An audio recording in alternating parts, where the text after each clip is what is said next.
Hello snowboarders of the internet, I'm your host Avran LeFeber, and in this video we're going to be reviewing the Telos Caldera. This board features Telos' set back camber with long nose rockers, so what you get is a longer rocker in the nose than a set back traditional camber. That's going to give you all the load, pop, snap, and drive, just set back a little more so there's more power off the back foot.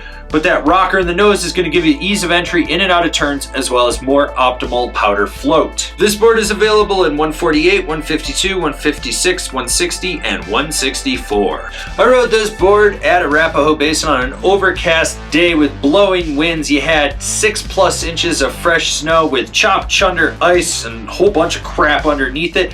Then you had soft to hard groomers where they actually did groom, and I rode it with my Rome Black Label bindings and my K2 Thraxis boots.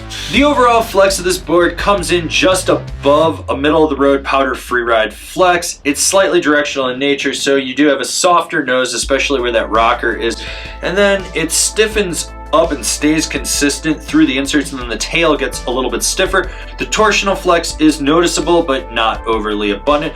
For the most part, this board is super stable. You will get some chatter in the nose at high speeds just because of that rocker, and there'll be a little flap, but it pretty much kills it off before it hits that front insert.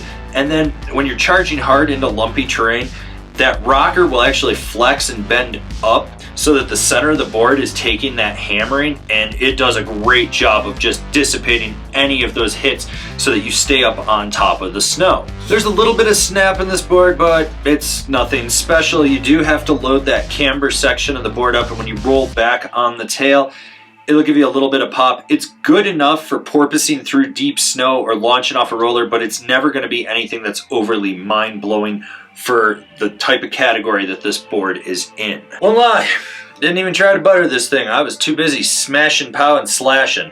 You should be too. So when it comes to carving, there's a slight delay off the front foot for initiation, and that's kind of to be expected with just the shaping of the taper, the width of this board, the camber profile and whatnot. So you've got a slower initiation, but when it gets on edge, it locks in and it holds on.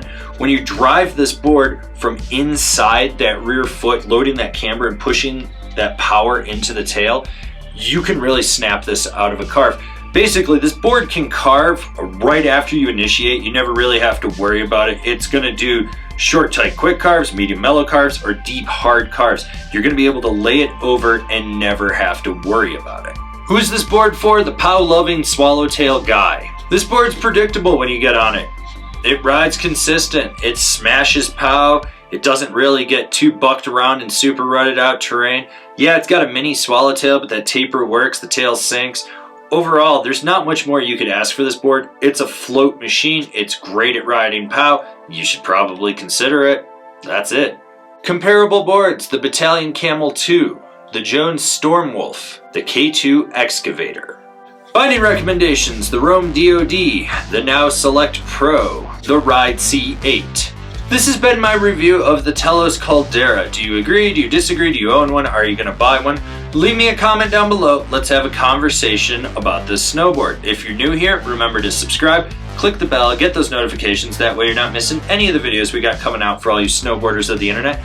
And if you really like what we're doing over here and you want to support us further, swing on over to Angry Snowboarder VIP and become a member. Sure, I could tell you more here, but I got a video over there that explains it so much better. As always, I've been your host, Avran LeFeber, and I'll see you in another video.